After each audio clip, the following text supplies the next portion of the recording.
Hello, Mark. I'm Claire Gao Jiawei. I'm freshman. My student number is 51. The topic, why you should talk to stranger. And the speaker is Kio Stark. There are things we say when we catch the eye of a stranger or a neighbor walking by. We say, hello, how are you? It's a beautiful day. How do you feel? This sounds kind of meaningless, right? And in some ways, they are. They have no semantic meaning. It doesn't matter how you are or what the day is like. They have something else. They have social meaning. What we mean when we say those things is, I see you there. I'm obsessed with talking to strangers. I make eye contact, say hello, I offer help, I listen, I get all kinds of stories. About 7 years ago, I started documenting my experiences to try to figure out why. What I found was that something really beautiful was going on. This is almost poetic. These were really profound experiences. They were unexpected pleasures. They were genuine emotional connections. They were liberating moments. So, one day, I was standing on the corner waiting for the light to change, which I'm a New Yorker, so that means I was actually standing in the street on a storm drain, as if that could get me across faster. And there's an old man standing next to me, so he's wearing, like a long overcoat and sort of an old man hat, and he looked like somebody from a movie. And he says to me, don't stand there, you might disappear. So this is absurd, right? But I did what he said. I stepped back onto the sidewalk, and he smiled, and he said, good, you never know. I might have turned around and zoop, you're gone. This was weird and also really wonderful. He was so warm and he was so happy that he'd saved me. We had this little bond for a minute.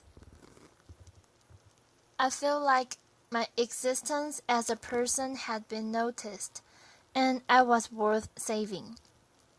The really sad thing is, in many parts of the world, we're raised to believe that strangers are dangerous by default, that we can't trust them, that they might hurt us, but most strangers aren't dangerous. We're uneasy around them because we have no context.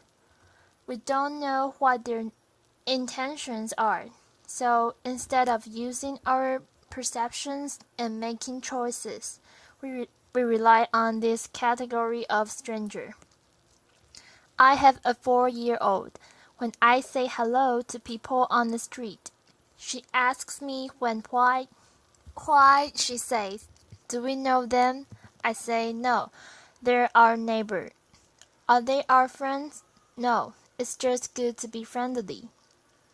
I think twice every time I said that to her, because I meant it. But as a woman, particularly, I know that not every stranger on the street has the best intentions. It is good to be friendly, and it's good to learn when not to be. But none of that means we have to be afraid. There are two huge benefits to using our senses instead of our fears.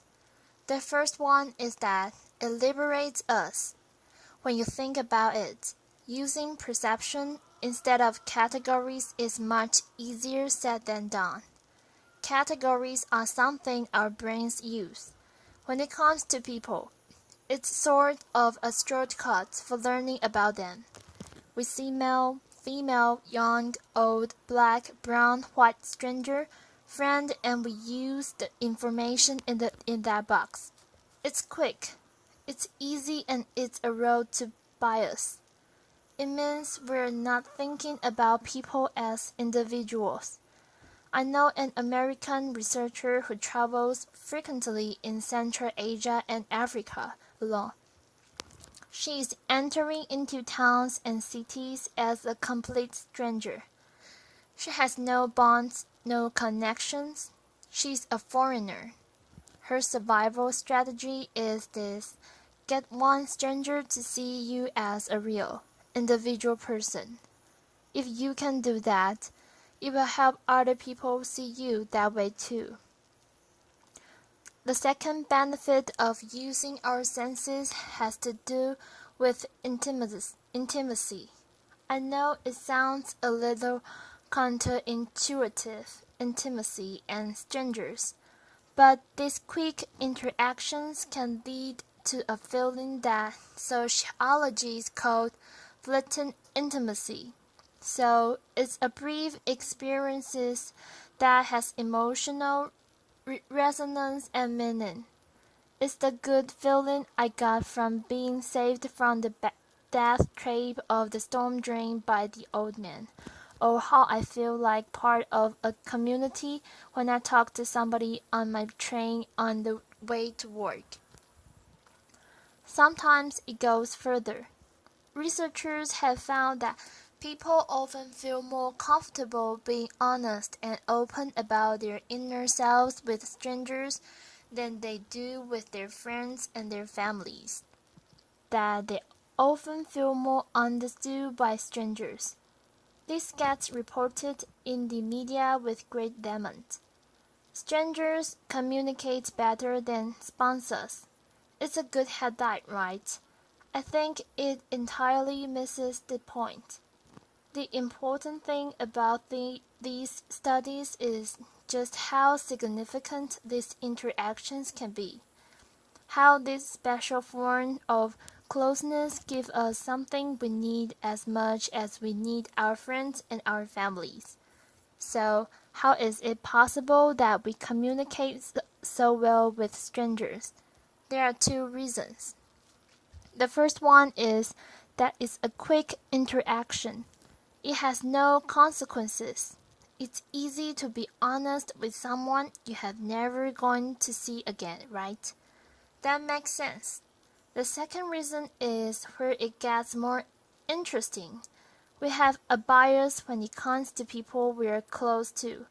We expect them to understand us. We assume they do, and we expect them to read our minds.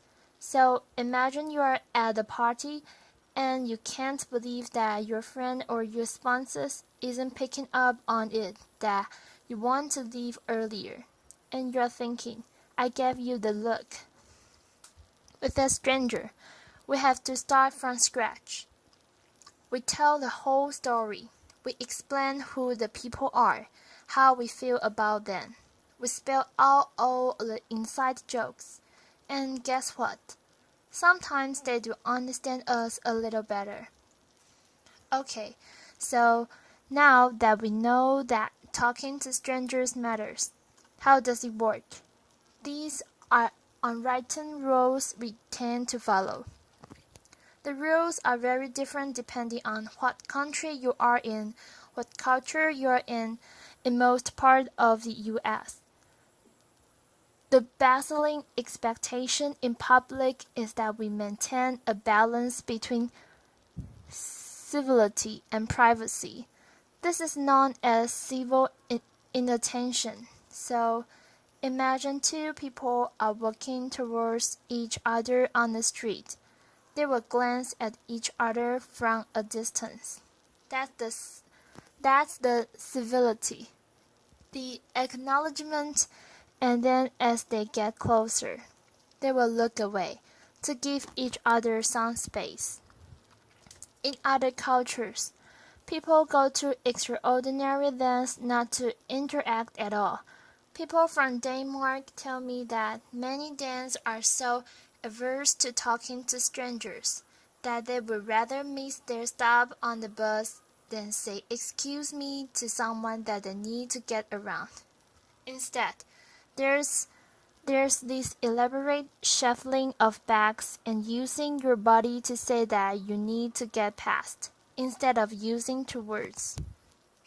In Egypt, I'm told, it's rude to ignore a stranger. And there's a remarkable culture of hospitality. Strangers might ask each other for a sip of water, or if you ask someone for directions, they're very likely to invite you home for coffee. We see these unwritten rules most clearly when they're broken, or when you're in a new place and you're trying to figure out what the right thing to do is. Sometimes breaking the rules a little bit is where the action is, in case it's not clear. I really want you to do this, okay? So here's how it's going to go. Find somebody who is making eye contact. That's good signal. The first thing is a simple smile. If you're passing somebody on the street or in the highway here, smile. See what happens. Another is triangulation. There's you. There's a stranger. There's someone third thing that you both might see and comment on. Like a piece of public art or somebody preaching in the street or somebody wearing funny clothes. Give it a try. Make a comment about the third thing and see if it starts a conversation. Another is what I call noticing. This is usually given a compliment. I'm a big fan of noticing people's shoes. I'm actually not wearing fabulous shoes right now, but shoes are fabulous in general, and they're pretty natural as far as giving compliments goes. People always want to tell you things about their awesome shoes. You may have already experienced the dogs and babies principle. It can be awkward to talk to somebody on the street. You don't know how they're going to respond, but you can always talk to their dog or their baby. The dog or the baby is a social conduit to the person, and you can tell by how they respond whether they're open to talking more. The last one I want to change you to is disclosure. This is a very vulnerable thing to do, and it can be very rewarding. So next time you're talking to a stranger and you feel comfortable, tell them something true about yourself, something really personal. You might have that experience I talk about of feeling understood. Sometimes in conversation, it comes up, people ask me, what does your dad do? Or where does he live? And sometimes I tell them the whole truth, which is that he died when I was a kid. Always in those moments, they share their own experience of loss. We tend to meet disclosure with disclosure, even with strangers. So here is it. When you talk to strangers, you're making beautiful interruptions into the expected narrative of your daily life and theirs.